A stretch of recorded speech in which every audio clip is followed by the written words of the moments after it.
Hola, buenos días. Mi nombre es Oscar Lara, soy residente de tercer año de medicina interna y el día de hoy vamos a revisar el tema de diabetes insípida. Eh, bueno, este es el cronograma que vamos a ver. Vamos a empezar hablando sobre la introducción, epidemiología, factores de riesgo sobre los distintos tipos de diabetes insípida, su fisiopatología, sobre todo diabetes insípida central y nefrogénica, y algunos tipos como polidipsia primaria y diabetes insípida gestacional, su diagnóstico y manifestaciones clínicas y finalmente su tratamiento.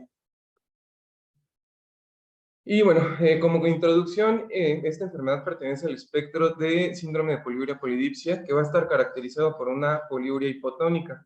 Ahorita vamos a ver cómo vamos a definir esta poliuria hipotónica. Y se hace el diagnóstico posterior a la exclusión de alteraciones que causen diuresis osmótica, como una diabetes descontrolada y por tanto estados de hiperglucemia. Y se debe diferenciar entre causas primarias, secundarias y terciarias. En el síndrome poliuria polidipsia, en las causas primarias vamos a tener a la diabetes central, que puede ser adquirida o hereditaria, la diabetes insípida nefrogénica, y secundarias otras causas como la polidipsia primaria, que si bien nos va a causar un síndrome de poliuria polidipsia, puede no dar una poliuria hipotónica. Y otras causas más raras como la terciaria, que va a ser la diabetes insípida gestacional. Eh, como les dije, es un síndrome que va a ser una poliuria hipotónica. Poliuria va a ser porque va a ser más de 50 mililitros por kilo en 24 horas, que es cuando se tiene que empezar a sospechar. Y polidipsia porque va a tener más de 3 litros al día. Y bueno, dentro de las principales causas primarias, vamos a tener a la diabetes insípida central, donde va a haber un fallo en el órgano primario que va a ser la neurohipófisis o hipotálamo posterior, que va a ser la encargada de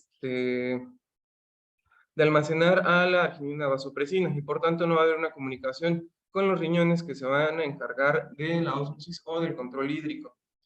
Cuando hay una diabetes insípida nefrogénica, va a haber una alteración en los riñones donde va a haber una resistencia a la arginina vasopresina. Sobre todo se van a ver afectados dos canales que van a ser los receptores 2 de la arginina vasopresina y los acuaporina 2, siendo los más frecuentes los de arginina vasopresina. En esta tabla podemos ver los principales tipos de polidipsia primaria, que es como vamos a diferenciarlos de los tipos de, sí, polidipsia primaria, que lo vamos a diferenciar de los tipos de poliuria polidipsia. Sobre todo lo que llama aquí la atención son y los más frecuentes va a ser en los casos de atletas que van a consumir un alto volumen de líquidos, sobre todo por salud, y se ha visto que en pacientes con alteraciones psiquiátricas, sobre todo en esquizofrenia o en enfermedades, en trastornos de la alimentación como la anorexia, puede haber un mayor consumo de líquidos. Ahorita vamos a ver cuáles van a ser los criterios diagnósticos de cada uno y cómo podemos encontrar o sospechar en cada uno de estos.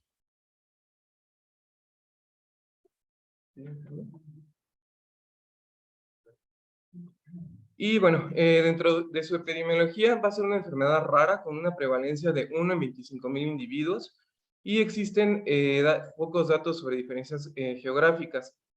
Va a haber una manifestación a cualquier edad y la prevalencia va a ser similar entre hombres y mujeres. Cuando van a ser hereditarias, hay un síndrome que es ligado al X, que se va a presentar únicamente en hombres, pero a diferencia de esa enfermedad, todos los demás va a haber una igualdad entre hombres y mujeres. Y la edad de presentación va a depender de la etiología. Mientras sean casos hereditarios, se va a presentar a etapas tempranas, afortunadamente son menos del 10% de los casos. Sin embargo, cuando son casos adquiridos, se van a presentar principalmente en la adultez. En la diabetes insípida central, la forma más común va a ser la hereditaria. Va a haber en su forma hereditaria va a poder haber diferentes tipos, sobre todo el autosómico dominante, que va a ser la más común, sobre todo en mutaciones en la producción de la arginina vasopresina, que se va a encontrar codificada dentro del cromosoma 20. Y un síndrome todavía mucho más raro que va a ser autosómico recesivo va a ser el síndrome de Wolfram, que va a estar codificado en el gen WFS1 y se va a encargar de la producción de la proteína wolframina, que se ha visto que también participa en la homeostasis de líquidos. En la diabetes insípida nefrogénica va a haber una que va a ser hereditaria, que va a ser el más común, va a ser la alteración ligada al X, es el que les comentaba que se presenta principalmente en hombres, y va a haber una mutación en el receptor de la arginina vasopresina, dando resistencia a la misma, y se va a presentar en el 90% de los casos. Va a haber mutaciones más raras que van a afectar sobre todo las acuaporinas, y van a ser alteraciones autosómicas recesivas y autosómico dominantes. Más adelante vamos a hablar un poco más de esto, y va a presentar únicamente el 10% de los casos. Y el otro más importante va a ser el adquirido, que va a ser el más frecuente, sobre todo los fármacos. El que se ha visto más asociado es el litio, en un 30%. El desequilibrio hidroelectrolítico mencionan que la hipocalemia es uno de los principales, y en trastornos hematológicos. La polidipsia primaria, como ya hemos visto en el cuadro, va a ser sobre todo en enfermedades del neurodesarrollo, como el autismo, que se ha visto que es una de las enfermedades que se ve asociado esta enfermedad, y enfermedades psiquiátricas como ansiedad, depresión, anorexia. Y bueno, la diabetes gestacional, que si bien es rara, fue descrita por primera vez en 1942, se presenta en 1 en 30,000 embarazos y va a tener una mayor prevalencia en mujeres multíparas. Se presenta principalmente a principios del segundo y en el tercer trimestre, y va a tener un mayor riesgo de preeclampsia y HELP, sobre todo en pacientes que tienen un tipo de diabetes insípido subclínico que no da sintomatología, pero que en estas mujeres puede causar un mayor riesgo de preeclampsia y de HELP. Y bueno, aquí en esta tabla podemos ver las principales etiologías, sobre todo en la diabetes insípida central, en las adquiridas, que van a ser las más frecuentes. En el que se ha visto más asociado hasta en un 30% va a ser las postoperadas, sobre todo en las cirugías transesfenoidales. En segundo lugar van a estar los tumores cerebrales primarios, los que se han visto más asociados el craniofaringioma, seguido de los germinomas, y posteriormente los meningiomas. Puede haber todavía mucho más raras, que incluso se tratan como diabetes insípidas idiopáticas, que se les tiene que dar especial manejo, y es cuando haces cartótono y demás, como las enfermedades infiltrativas, en la neurosarcoidosis y en histiocytosis de células de Langerhans, en enfermedades autoinmunes, sobre todo en hipofisitis, que va a estar relacionado a IgG4, que va a ser el más común, e infecciosas, en algunos casos de meningitis virales, encefalitis o incluso en tuberculosis. Y pues ya descartando todo esto, incluso en formas idiopáticas. En la diabetes insípida nefrogénica vamos a tener las adquiridas, sobre todo en drogas, en fármacos, perdón. El más frecuente va a ser el litio, en un 30%, y en desequilibrios hidroelectrolíticos, que es principalmente la hipocalemia y la hipercalcemia. En trastornos hematológicos, como el mieloma múltiple, la amiloidosis, y la enfermedad de células cruciformes. En hereditario, como ya les había mencionado, alteraciones en el gen del receptor de la arginina vasopresina y en las acuaporinas. Y bueno, la diabetes gestacional, la diabetes insípida gestacional, que se va a tratar como un tema completamente aparte, donde el principal mecanismo fisiopatogénico va a ser que va a haber una mayor degradación de la arginina vasopresina, porque se ha visto que la placenta es capaz de secretar vasopresinasa, que va a ser una enzima encargada de degradar la vasopresina. Esta enzima se produce principalmente en hígado y en riñón, pero se ha visto que la placenta es capaz de producirla por los trofoblastos, y su actividad va a depender del tamaño de la placenta. Entonces, mientras más grande la placenta, más actividad de esta enzima. Y bueno, la polidipsia primaria, siendo las principales causas, la psicogénica, la habitual sobre todo en atletas, en la somática, y uno muy parecido que va a ser la otomanía de los tomadores de cerveza. Y bueno, hablando de los factores de riesgo, como les había mencionado en la adquirida, la principal va a ser las cirugías de se me fue, de transesfenoidales, siendo el más frecuente el craneofaringioma, que se va a presentar, va a tener un riesgo hasta el punto 0,32 y va a ser el más frecuente, seguido de los adenomas. Sin embargo, los adenomas van a tener un bajo riesgo porque a pesar de que crezcan dentro de la silla turca, va a alcanzar a ser, cuando tiene un adenoma de gran tamaño, da tiempo de que las células hagan un shift y no cambien el sitio de liberación de esta hormona. Ahorita les voy a platicar un poquito más acerca de eso. Este es un estudio que se hizo en 576 individuos en donde se les realizó resección transesfenoidal con diferentes padecimientos y donde se vio que el principal pues era el craneofaringioma. Y bueno, aquí igual viendo las principales causas, como les mencioné, las cirugías o lesiones por desaceleración van a ser las principales, pero vamos a tener otras alteraciones como las vasculares o las hemorrágicas, las granulomatosas y ya muchas más raras, infecciosas, inflamatorias o incluso disfunción de osmorreceptores, disfunción del osmorreceptor, que van a ser los que van a tener un peor pronóstico. Y ya mucho más raro, pues las causas idiopáticas, donde hemos descartado todas las demás. Las causas hereditarias, que ya les había mencionado, el síndrome de Wolfram, un padecimiento autosómico recesivo, y el más común, el ligado al X. Dentro de las causas nefrogénicas, el litio es la más común, trastornos hidroelectrolíticos, alteraciones vasculares como la anemia y mecánicas como el riñón poliquístico y algunos ya hereditarios donde se va a ver ligado al X, mutaciones en el receptor del ABP y mutaciones en las aquaporinas. Y bueno, este fue un estudio que se realizó en Estados Unidos en 561 individuos, donde se estudió por qué los pacientes que tenían indicado litio, por qué lo abandonaban. Y bueno, este estudio sirvió para ver qué tanto de estos pacientes que consumían litio hacían diabetes insípida por consumo de litio. Aquí hasta abajo podemos ver que de los 561 pacientes, sobre todo se estudió en pacientes que tenían trastorno bipolar tipo 1 o tipo 2, hasta el, eh, hasta el 10% de estos pacientes llegaban a ser diabetes insípida. Lo que se vio es que al suspender el fármaco, pues se lograba revertir el trastorno. Entonces, en pacientes que tengan consumo de litio, bueno, abordando un paciente que tenga diabetes insípida, pues es importante preguntar qué tipo de fármacos está consumiendo para ver a qué lo podemos asociar. Y bueno, en la polidipsia primaria, siempre va a haber aquí no va a haber, el trastorno se va a ver principalmente a un consumo excesivo de agua, y generalmente son psicógenos.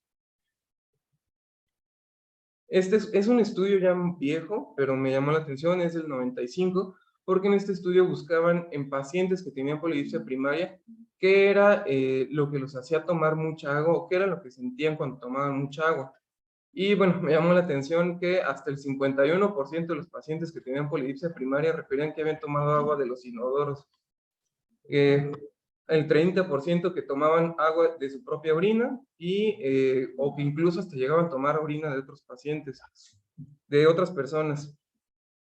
Y bueno, estas son las sintomatologías que se asociaban cuando tomaban muchos líquidos. La mayoría pues se sentía muy enojado posterior a consumir muchos líquidos.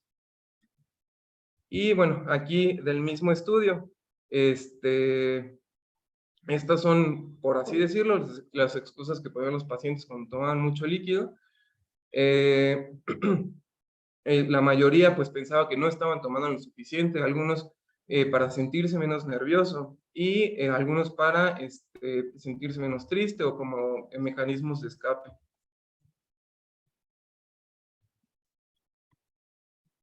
Y bueno, dentro de la diabetes gestacional, como les mencioné, hay un aumento de la actividad enzimática que va a afectar en los niveles de hormona circulante. Y bueno, Aquí en esta tabla podemos ver la diabetes insípida en el embarazo. Como ya les había mencionado, puede ser también central o nefrogénica, dependiendo también de lo que encontremos dentro de los hallazgos bioquímicos que nos orienten a de dónde está teniendo esa alteración, pero lo más común es que sea una diabetes insípida temporal, que al resolver el embarazo va a resolver. Ahorita vamos a hablar un poquito más de eso, pero lo más común es que sea temporal. ¿Ok? Y por actividad de la placenta, que va a haber mayor producción de vasopresinasa y va a disminuir los niveles de arginina vasopresina. Y bueno, hablando un poco de, bueno, no sé si hay algún comentario, doctora.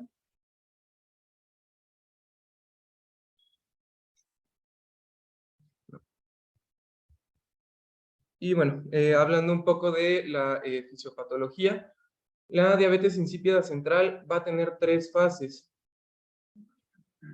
Sobre todo en los pacientes que han tenido procedimientos quirúrgicos, vamos a tener una primera fase donde va a haber un shock axonal, por así decirlo, donde se ha visto que mientras más proximal sea al núcleo paraventricular, que es donde se produce esta hormona, más daño va a haber o más repercusión va a haber.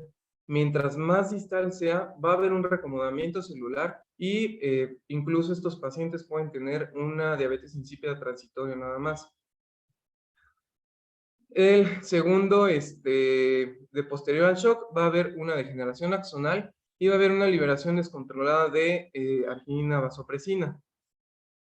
Y posteriormente, pues va a haber un agotamiento y una degeneración de estas células y muerte celular de las células por el daño que hubo, sobre todo en los casos de cirugía.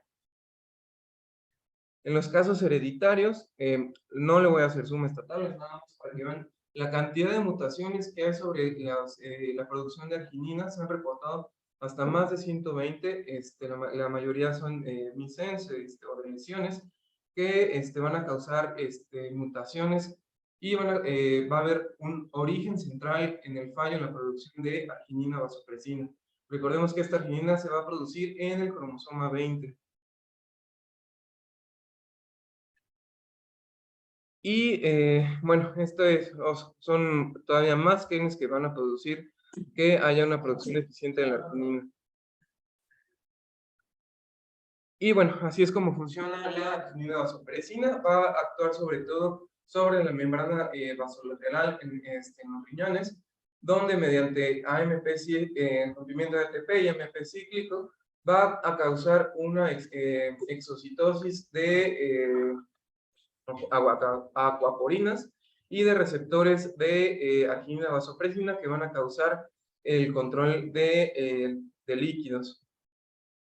Eh, Aquí es donde se puede ver, sobre todo en la nefrogénica, donde puede haber alteraciones, sobre todo en el gen de la arginina vasopresina, que va a causar que no haya una adecuada expresión de los receptores, y mucho más raro en las aquaporinas. Sobre todo la que se ha visto que participa más en este mecanismo fisiopatológico es la aquaporina 4. Y cuando se trata de medicamentos, se ha visto que hay el litio, que hay una molécula que se llama GSK3 que va a causar fosforilación de diferentes moléculas que va a hacer que haya que se cause un autofagosoma de los diferentes receptores y por lo tanto que cause una menor expresión de estos receptores y por tanto, aunque haya una adecuada cantidad de arginina vasopresina, pues no va a haber receptores suficientes para que estos se unan al receptor y efectúen su función. Y bueno, como ya les había dicho, la diabetes insípida nefrogénica hereditaria va a haber de dos tipos. Va a haber una mutación en el gen en el receptor 2 de la arginina vasopresina. Este va a estar ligado al X, se va a presentar principalmente en hombres, y va a haber una resistencia completa a la vasopresina. Y se han encontrado más de 250 mutaciones en el gen de este receptor. Todavía mucho más raro, mutaciones en el gen de la papaverina 2, se han encontrado al menos 62 mutaciones. Este va a ser autosómico recesivo y el autosómico dominante va a afectar la porción carboxiterminal de la papaverina 2.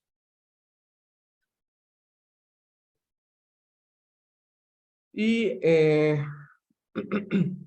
bueno, nos va a hablar sobre todo de la polidipsia primaria, sobre su fisiopatogenia, pero lo más importante de esto, que ahorita pues no es el tema tratar la polidipsia primaria, es que siempre va a haber un consumo excesivo de líquidos que nos va a causar sobre todo una hiponatremia dilucional, y se ha visto que en pacientes que tienen trastornos del neurodesarrollo, como en autismo o en esquizofrenia, puede haber un fallo en los osmorreceptores que va a causar que no tengan una adecuada sensibilidad a la sed y que consuman una mayor cantidad de agua.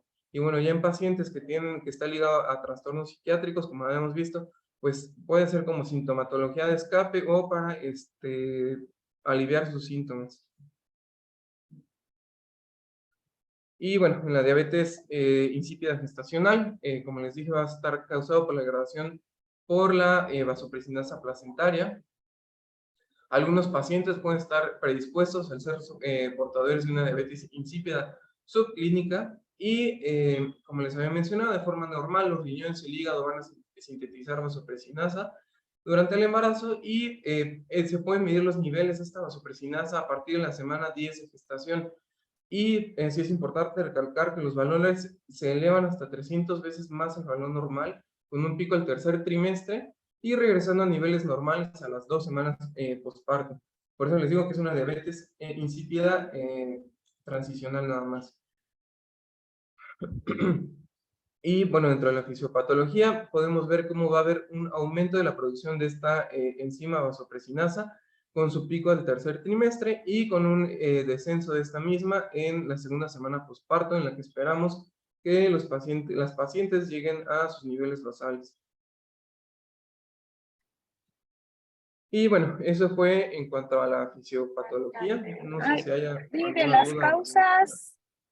de las causas de los trastornos hidroelectrolíticos, ¿cuál es? No me pareció escucharla, o a lo mejor La hipocalemia ajá, e hipercalcemia.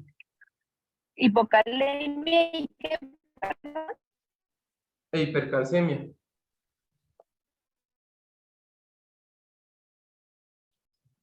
Sí. No lo escuché.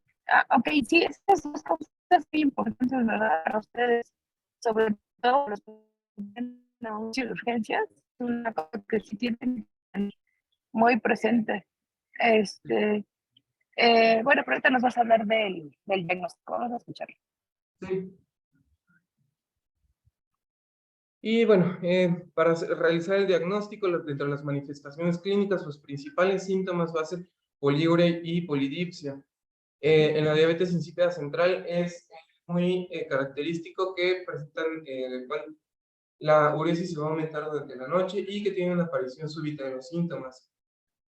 En pacientes con alteraciones que tengan ya una alteración en el osmorreceptor, se puede encontrar hiperosmolaridad por la incapacidad de compensar esta pérdida de líquidos, porque van a tener también abolido este síntoma de la sed.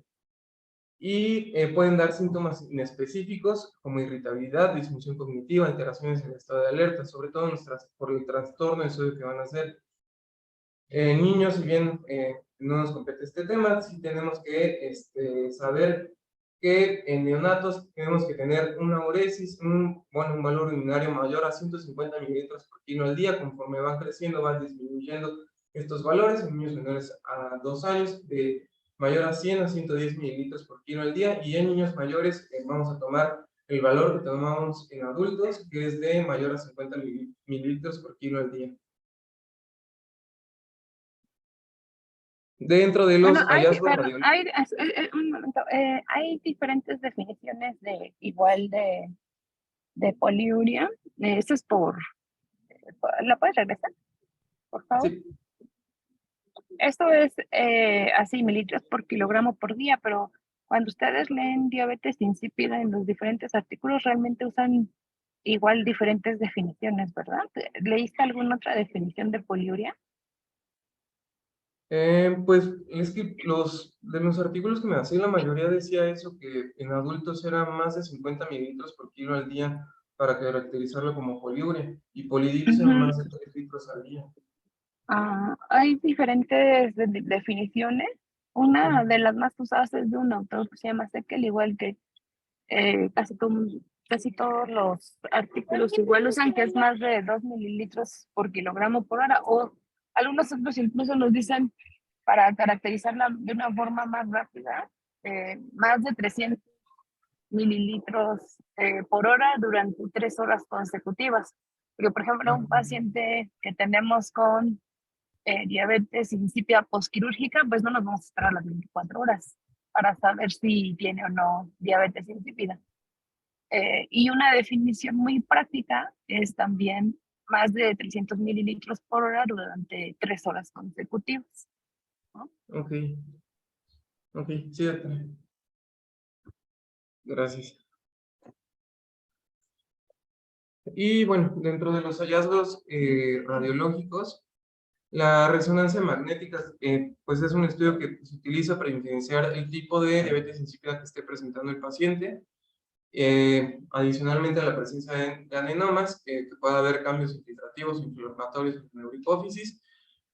Hay dos hallazgos que encontré en varios artículos que se han descrito como patognomónicos para la diabetes insípida central.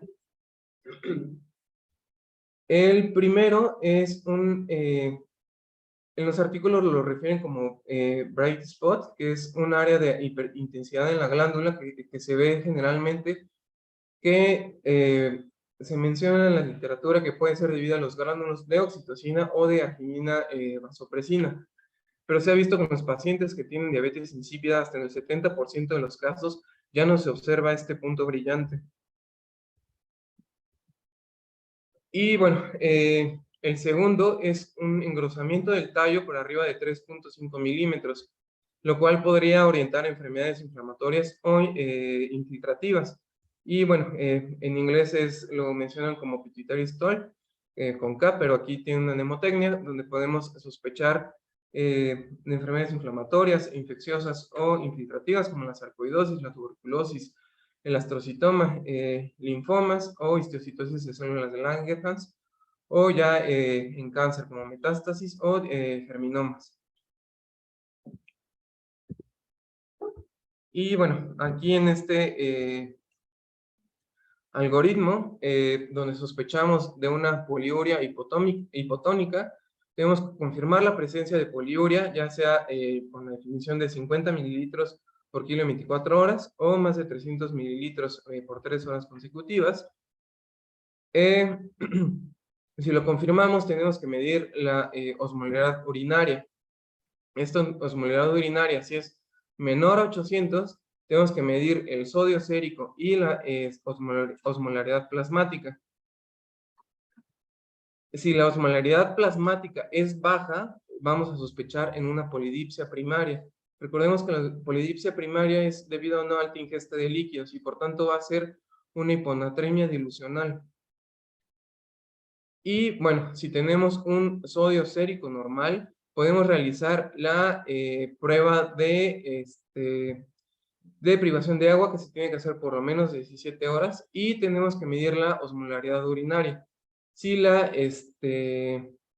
osmolaridad urinaria es mayor a 800, se va a tratar de una polidipsia primaria moderada. Si es mayor, si se encuentra entre 300 y 800, tenemos que hacer el test de desmopresina, ahorita les voy a hablar un poquito más de eso, para ver qué tipo para diferenciar entre diabetes insípida central y polidipsia primaria. Si al hacer el test de desmopresina tenemos un aumento del 9% de la osmolaridad urinaria, se va a tratar de una polidipsia primaria. Pero si tenemos un descenso de menor al 9%, se va a tratar de una diabetes insípida central parcial. Y si al hacer el test de deprivación de agua tenemos una osmolaridad urinaria menor a 300, tenemos que hacer el test de la desmopresina. Si tenemos un incremento del 50% de la osmolaridad urinaria, va a ser una diabetes insípida central completa. Sin embargo, si es menor al 50%, tenemos que sospechar en una diabetes insípida central nefrogénica. Hay nuevos estudios donde se ha visto que los niveles de peptina, que es una porción terminal de la prohormona, bueno, de los precursores de la arginina vasopresina, han arrojado una sensibilidad y especificidad mejor, incluso cuando se combina con otro tipo de pruebas hasta el 100%.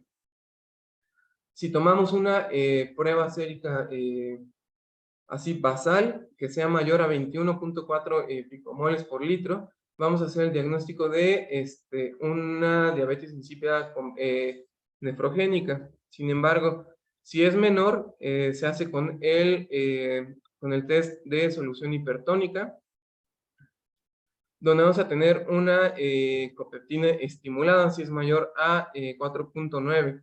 Con un sodio plasmático mayor a 150, se va a tratar de un trastorno de polidipsia primaria.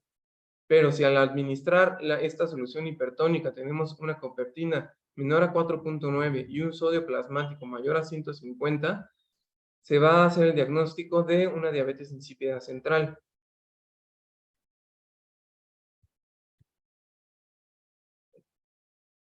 Y bueno, si al hacer nuestra evaluación tenemos un sodio elevado acompañado de una poliuria hipotónica, pues podemos sospechar en una diabetes insípida central o nefrogénica. Ya a partir de ahí empezar a hacer nuestros abordajes para ver de qué tipo es.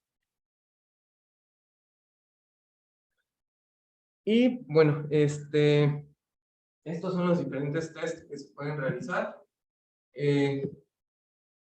El que se está, bueno, el que se ha estado estudiando mucho es la medición basal de copeptina, que es un estudio que se realiza en 10 minutos, que no tiene efectos adversos, y que si tenemos niveles mayores a 21.4, nos va a tener una sensibilidad y especificidad hasta el 100% para diagnosticar diabetes insípida nefrogénica. Cuando hacemos el test de privación de agua, que se va a realizar una privación de líquidos por 17 horas, se va a administrar una dosis de desmopresina posterior a 16 horas y se van a medir de acuerdo a los diferentes valores. Una diabetes insípida central, si tenemos una osmolaridad urinaria menor a 300 y si tenemos un incremento mayor al 50% de la osmolaridad posterior a la aplicación de desmopresina. Una diabetes insípida nefrogénica, donde vamos a tener una osmolaridad urinaria menor a 300 y un incremento menor al 50% posterior a la aplicación de desmopresina. Si es parcial, si tenemos una osmolaridad urinaria entre 300 y 800 con un incremento del 9%, y polidipsia primaria, si tenemos una osmolaridad urinaria entre 300 y 800, y el incremento va a ser menor al 9%. Sin embargo, tiene una sensibilidad y especificidad baja. Y bueno, el test de infusión con solución hipertónica, se va a administrar solución hipertónica al 3%, con un bolo de 250 mililitros dentro de los 15 minutos, o ajustarlo por peso por 0.15 mililitros por kilo de peso por minuto. Se tienen que hacer mediciones rápidas de sodio cada 30 minutos, y se puede medir el sodio, que es como una prueba mixta. Se puede medir la copeptina una vez que el sodio esté por arriba de 147. Y bueno, bajar el sodio con una infusión de glucosa al 5%, de acuerdo a las metas que pues ya sabemos que tenemos que llegar. Se va a tratar de una diabetes insípida central si medimos una copeptina menor a o igual a 4.9 y una polidipsia primaria si la copeptina está mayor a 4. Esto va a tener una sensibilidad y especificidad entre 93 y 100%. Las limitaciones que tiene este tipo de test es el riesgo de hacer una sobreestimulación osmótica o que el sodio se nos eleve mucho. Es por eso que este tipo de test únicamente se tiene que realizar en centros donde podamos medir el sodio de forma rápida. Y bueno, el test de estimulación de arginina, donde se aplican 0.5 gramos de L-arginina en 500 mililitros de solución salina, y este se va a administrar durante 30 minutos. Y se mide la copeptina posterior a 60 minutos de haber iniciado la infusión. Vamos a tener una diabetes insípida central si la copeptina está menor a 3.8 y una polidipsia primaria si la copeptina está mayor a 3.8. Y esto va a ser con una sensibilidad del 92 y una especificidad del 93%. Las limitaciones que tiene es que la infusión de arginina tiene efectos adversos en el paciente, como el vómito que nos puede alterar los resultados.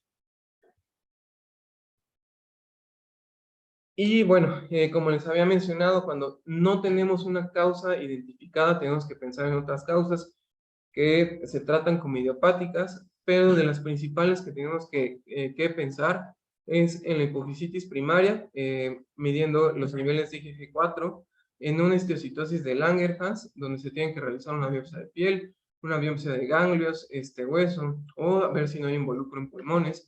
Pruebas ya infiltrativas más raras como la sarcoidosis o el geminoma. Si no encontramos ninguna causa, se tiene que considerar hacer una punción lumbar y si no encontramos aún así nada, se tienen que hacer seguimientos con resonancias magnéticas cada 3 a 6 meses. Y si aún así no hay nada, pues seguimiento cada 3 años o incluso pensar en una prueba histopatológica para ver si encontramos incluso hasta enfermedades autoinmunes, que si bien son raras, sí se ha visto que se pueden encontrar enfermedades, anticuerpos dirigidos contra las células productoras de esta hormona. Y bueno, no sé si haya alguna duda sobre los métodos de diagnósticos o algún comentario. Pues nosotros no tenemos copeptina, ¿verdad? Es que todavía no la podemos utilizar. Y la otra es que es extraordinario que nosotros lleguemos a hacer estos tests. El que llegamos a hacer es el de privación de agua, pero en realidad prácticamente nosotros tenemos el diagnóstico con los criterios tanto clínicos como bioquímicos, ¿no? Que sí ya nos enseñaste todo el protocolo, pero cuando ustedes ven un paciente eh, en hospital, por ejemplo, ¿qué es lo que les va a hacer el diagnóstico prácticamente casi allí rápido, ¿verdad? Sí, porque tenemos que actuar rápido, no nos esperamos hacer Pues todas estas pruebas. ¿No? Ok.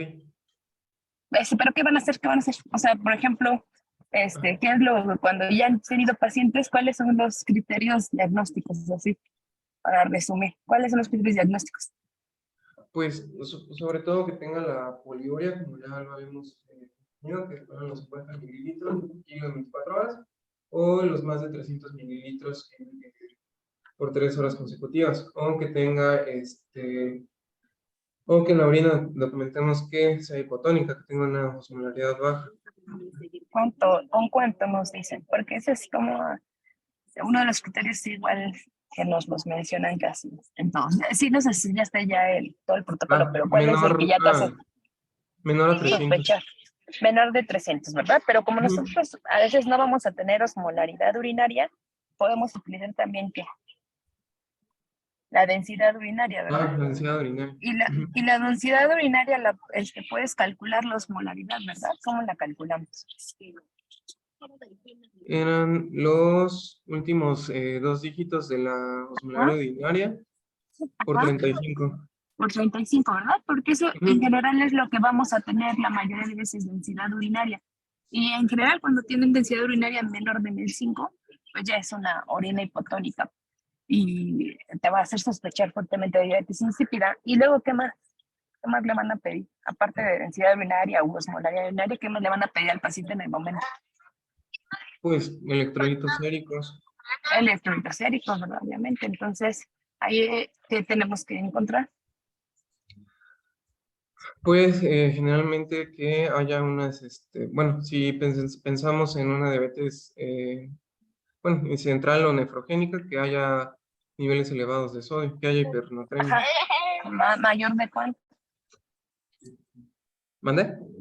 ¿Mayor de cuánto el sodio debe estar? Más de, o sea, sérico, Sí. 147. Bueno, 145. Más de 145. Pero también tienen que tener su química porque tienen que sacar la osmolaridad sérica, ¿verdad? Mayor de cuánto tiene que ser la osmolaridad sérica efectiva para pensar en diabetes insípida. Mayor de 300. mayor de 300, mayor de 295 de la osmolaridad sérica efectiva, ¿no? Entonces pueden hacer el diagnóstico ustedes prácticamente, y además si es una cirugía de hipófisis, pues ya ni siquiera tienen que hacer más pruebas, ¿verdad? Y ahí tenemos que actuar muy rápido. También alguien a las urgencias tienen ustedes que actuar muy rápido. No hacemos todas estas pruebas, prácticamente nuestro diagnóstico es clínico y bioquímico. Es extraordinario que tengamos que llegar a hacer una prueba de deprivación de agua solo cuando tenemos duda y que a lo mejor el paciente está tomando mucha agua y por eso no sube el sodio sérico. Pero pues tenemos realmente ayuda porque a lo mejor es una polidipsia psicógena, pues ahí sí hacemos este test de deprivación de agua, si no, pues no es necesario, ¿verdad? Ya con eso confirmamos el diagnóstico, administramos desmopresina y si mi paciente tuvo respuesta, más del 50%, pues entonces ya es central, ¿verdad? Y si no, pues es metrofeno. Pero además hay que ver la causa.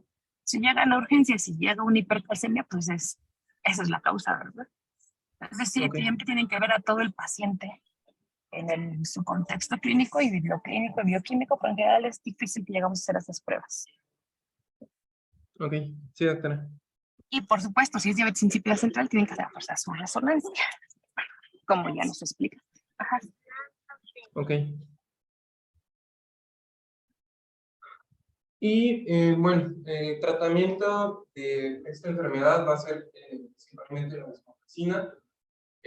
Va a haber diferentes presentaciones que vamos a tener la sublingual, la vía oral y la intranasal. En esta tabla podemos ver más o menos, bueno, intravenoso, podemos ver más o menos cuánto es el equivalente de cada dosis que vamos a aplicar. Generalmente la dosis inicial va a ser de 1 microgramo, si vamos a tener por vía IV, subcutánea o intramuscular, intranasal, por los diferentes métodos de absorción de 10 microgramos. Aquí vamos a tener la concentración y las presentaciones que tenemos. 50 microgramos por vía oral y sublingual 60 microgramos, que es las dosis que se recomiendan. Y bueno,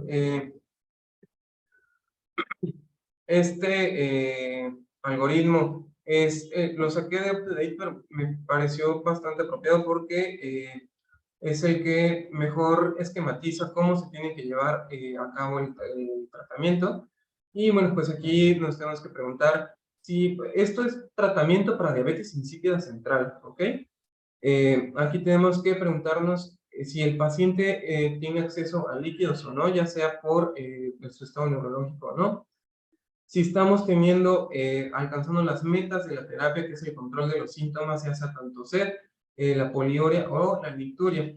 Y es importante recalcar que la desmopresina se administra a la hora de acostarse. Si vamos a empezar con vía oral, la desmopresina va a ser a 0.1 miligramos y las diferentes alternativas que tenemos es la intranasal a la dosis de 2.5 microgramos o la sublingual que se presenta con una dosis de 60 microgramos. Ahí tenemos que ver si la nicturia está adecuadamente controlada. Si sí está controlada, tenemos que preguntar si los síntomas de poliuria durante el día son molestos y si no son molestos, únicamente se le da seguimiento. Si son molestos, se puede agregar una dosis durante el día de desmopresina y titularlo de acuerdo a la sintomatología del paciente. También podemos utilizar terapias adyuvantes en los pacientes como los diuréticos tiacídicos, ya que van a disminuir la natriuresis y por tanto van a disminuir la frecuencia de los síntomas, o una dieta baja en sodio. El sodio sérico se tiene que medir una semana posterior al inicio de dosis o a la modificación de cualquier dosis. Y bueno, si no hay un control de síntomas, se tienen que graduar estos medicamentos.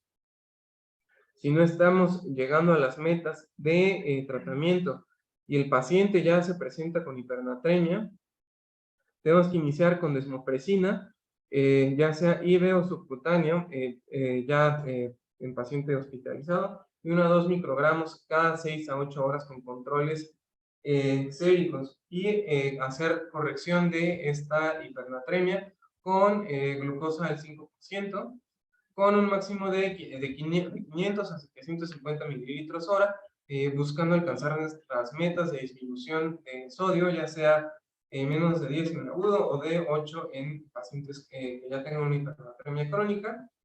Y tenemos que, una vez que hayamos alcanzado nuestras metas de sodio, buscar que el paciente tenga por lo menos 1 litro de ingesta de agua libre al día. Si el paciente no ha desarrollado hipernatremia, podemos empezar con desmopresina de 1 a 2 microgramos cada 12 horas y dejar por lo menos 1 litro de agua libre al día. Una vez que ya tengamos un control electrolítico, pasar esta desmopresina de IV o subcutánea a vía oral, de acuerdo a las metas que ya platicamos, y monitorear el sodio por lo menos semanalmente hasta alcanzar dosis de Premeta de 135 a 145 miliequivalentes. Y bueno, si el paciente por alguna razón no tiene acceso a una vía oral, pues pensar en conseguir, ya sea colocar un tubo de alimentación o ver algunas otras formas de mantener al paciente con este aporte hídrico.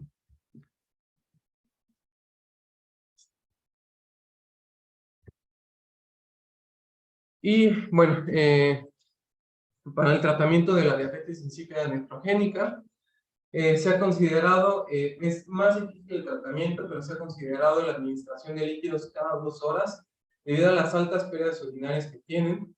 Reposición de líquidos con osmolaridad más alta que la urinaria va a empeorar la hipernatremia de los pacientes, y en ello se debe considerar sobre todo una dieta baja en solutos. Se sugiere una carga en reducción en la carga osmótica. Se ha visto que la dieta occidental tiene una carga osmótica de más o menos 800 miliosmoles, y esta dieta va a consistir en una reducción en el consumo de proteínas y en el consumo de sodio. Se ha visto también que se tiene que usar el consumo de diuréticos, sobre todo de los tiacídicos, porque nos van a incrementar la natriuresis, y estos van a ser considerados como el tratamiento inicial. Generalmente se da hidroclorotiazida de 2 a 4 miligramos por kilo dividido en 2 dosis, y hay otros tratamientos como la amiloride que se han utilizado, sin embargo, pues tienen efectos adversos como la hipocalemia, y se puede usar una dosis de 0.1 a 0.3 miligramos por kilo al día, y van a bloquear los canales de sodio, disminuyendo la reabsorción de sodio. Hay otros medicamentos como los inhibidores de la síntesis de prostaglandinas, como la indometacina, que se desconoce su mecanismo de acción, pero se cree que incrementa la osmolaridad urinaria y reduce, por tanto, la diuresis de agua. Entonces, bueno, lo más importante en esto es que sepamos qué pacientes, bueno, que de acuerdo al algoritmo diagnóstico sepamos si el paciente tiene una diabetes insípida nefrogénica, porque el tratamiento va a ser completamente diferente, o que sea una diabetes insípida central, que el principal tratamiento va a ser con desmopresina. Y bueno, dentro de las curiosidades que encontré, fue que... Perdón, nada más antes, también hay que recordar de las diabetes insípidas nefrogénicas adquiridas, ¿verdad? Ahí el tratamiento pues es tratar la causa. Si tiene hipercalcemia no le vamos a dar desmopresina, le vamos a tratar la hipercalcemia, bueno, ¿verdad? las adquiridas, pues habría Sí, que corregir los trastornos. nada más hay que aclarar eso, ¿verdad? Que hay que corregir la causa, pero no les vamos a dar a ellos diabetes, desmopresina, vamos a tratar la causa. Okay. Doctor, tenía una duda. Estuve leyendo varios artículos que decía que en los que hacen cirugías transgenitales, generalmente recuperaban la función hasta en 4 semanas, pero decía que al menos el 10% quedaba con diabetes insípida central permanente. O sea, ¿sí es real esto o no es tan real? Pues depende de las series, ¿verdad? Depende de las series, y pues igual el cirujano. Y pues hay que recordar más bien aquí a la diabetes insípida, que es la trifásica, ¿verdad? Igual, porque sí es importante mencionar que pues en los primeros días no puede ser diabetes insípida, después CIAP y después diabetes insípida ya quedarse permanente. Pero pues sí es diferente la frecuencia, dependiendo del tipo de cirugía que se lleve a cabo y de la causa. Ok. Ok, y bueno, ya nada más para terminar, algo interesante que encontré es que encontré un estudio, nada más había 56 casos reportados de pacientes que fueron vacunados con Moderna, con el COVID, que se vio una incidencia, bueno, que hubo casos reportados de diabetes insípida central, y en controles por imagen se vio que se perdía este white spot que se había mencionado en la resonancia magnética. Entonces encontré una asociación de la vacuna Moderna con diabetes insípida central. La verdad es que no es un estudio que encontré. Y bueno, no sé si hay alguna duda o pregunta, si no, pues sería todo. ¿O algún comentario? ¿O dudas? ¿O algo? Doctora, en un artículo que leí mencionaba la clorpropamida como un tratamiento alternativo a la desmopresina. No sé si nos pueda decir. A ver, no te escuché. ¿El tratamiento con qué, perdón? Mencionaba la clorpropamida como alternamiento. Sí, la cloropropamida, el clofebrato y otros que lo que hacen es estimular la liberación de hormona antidiurética, ¿verdad? Entonces los utilizamos cuando hay diabetes insípidas parciales. Ahí es donde tienen su indicación, pero en realidad, bueno, se supone que tiene ahí la indicación, pero como tienen más efectos adversos, los usamos muy poquito en realidad. Damos, por lo general, damos la desmopresina, probablemente no la va a requerir. Gracias, Probablemente no la va a requerir cada 24 horas. Tenemos pacientes que tienen diabetes insípidas parciales que las requieren, por ejemplo, cada 36 horas. Preferimos usar aún así la desmopresina, aún en esas parciales, por los probables efectos adversos de estos fármacos. Gracias, doctora. Hola, doctora, en pacientes que no tienen sensación de sed, ¿cómo manejan ustedes el control de líquidos de tratamiento? La diabetes insípida, así como tal, adípsica, es rara, pero lo que se hace es poner que el paciente debe de tomar a fuerza 1,5 litros, 2 litros de agua al día por fuerza, y vamos pues igual haciendo el control estricto de líquidos y haciendo la administración de desmopresina, perdón, ya sigue establecida la dosis, pero establecida también la cantidad de líquidos que debe tomar por fuerza al día, que generalmente es 1,5 a 2 litros, y ajustamos la dosis de desmopresina, que es difícil que haya diabetes insípidas adípsicas, pero por ejemplo los pacientes posoperados pues todavía no está muy bien su reflejo de la sed, y pues bueno, ahí también hay que estar súper atentos al manejo de líquidos, que es lo más importante realmente. En la posoperatoria, incluso hasta si ustedes no administraran desmopresina, pues no pasa nada, porque la mayoría de veces es como vimos transitorio, y si hacemos un buen manejo de líquidos, pues no va a haber ningún problema, ¿verdad? Lo más importante es el manejo de líquidos. Muy bien, muchas gracias. Yo tengo después de una cirugía, ¿cuánto tiempo tiene que pasar para que nosotros ya sospechemos que esa diabetes insípida pues ya se adquirió y empezó a quitar? ¿O que sigue siendo No, parte de... espera, no te escucho, no sé si estás como muy lejitos, pero no te escucho, perdón. Después de una cirugía, ¿cuándo podemos sospechar que el paciente ya tiene una diabetes insípida pues adquirida y que no se le va a quitar? Y que no es parte de la cirugía. Una diabetes insípida, ¿qué? Perdón, no te escucho. Perdón, o sea que una diabetes, después de una cirugía, ¿cuánto tiempo tiene que pasar para que nosotros sospechemos que no es efecto de la cirugía y que ya tiene una diabetes insípida adquirida? No, sí es efecto de la cirugía. Si se operó el paciente es de efecto de la cirugía.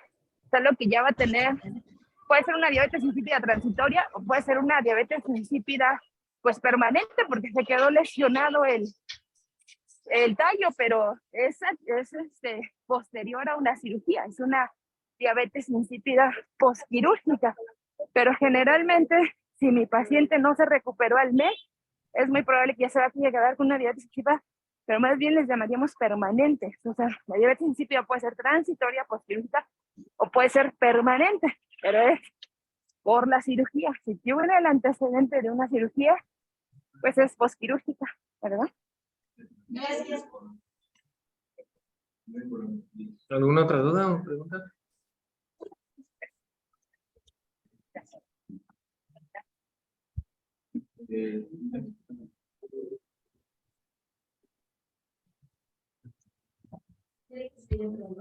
Sí, hay otra duda.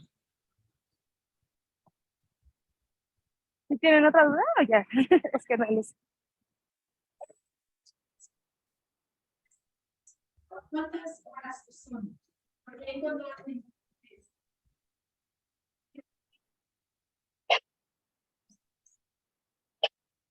Solo que no los alcanzo a escuchar porque además ahorita como voy caminando se me cuesta un poquito más de trabajo de escucharlos, pero si se acercan, si alguien tiene una duda. ¿ahí me escucha, doctora?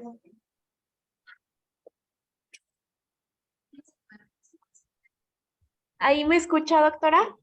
Sí, ahorita escucho.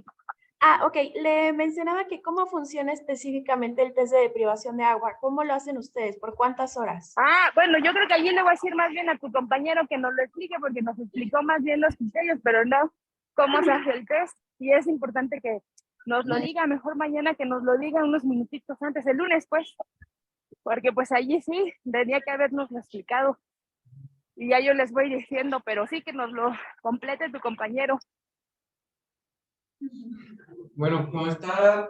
No, sí, yo ya escuché todo eso, pero nos explicas bien a qué hora empieza, cómo hacemos, qué es lo que vamos a medir, cada qué. O sea, yo ya escuché todo eso, pero quiero que nos expliques bien el lunes en qué momentos empieza, a qué hora es cada qué mides la osmolaridad sérica, urinaria, el peso. O sea, yo ya escuché todo eso.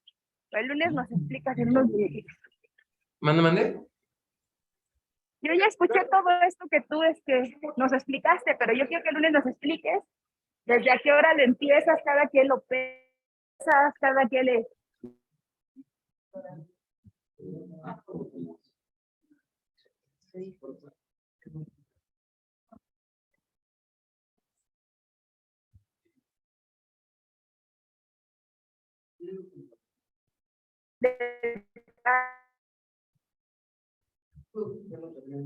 No le escuchamos.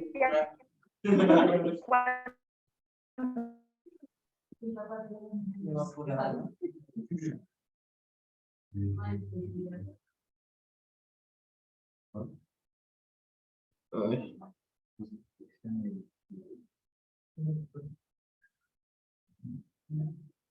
Hola.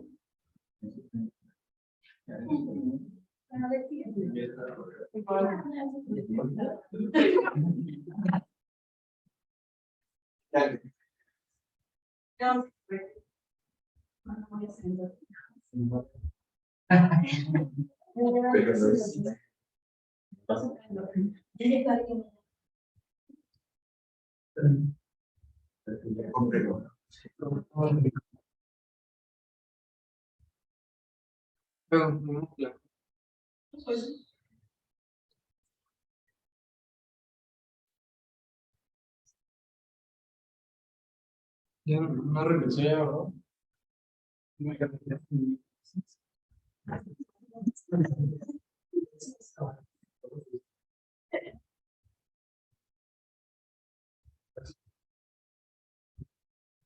Específicamente, ¿a qué hora? No sé, te lo busco y te lo... Es que Ujú. siempre en el propósito,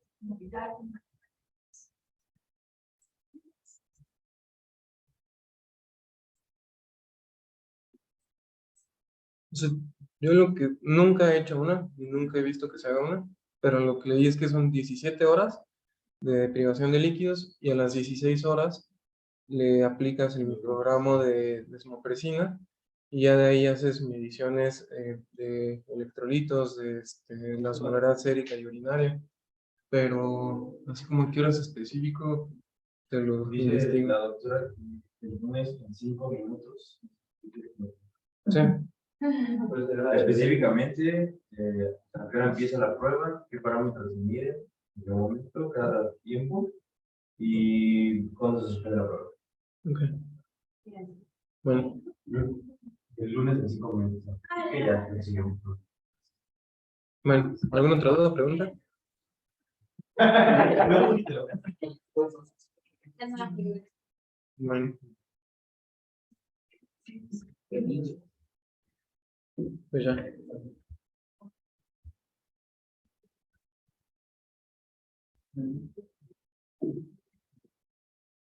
¿Quién estuvo de guardia? Yo.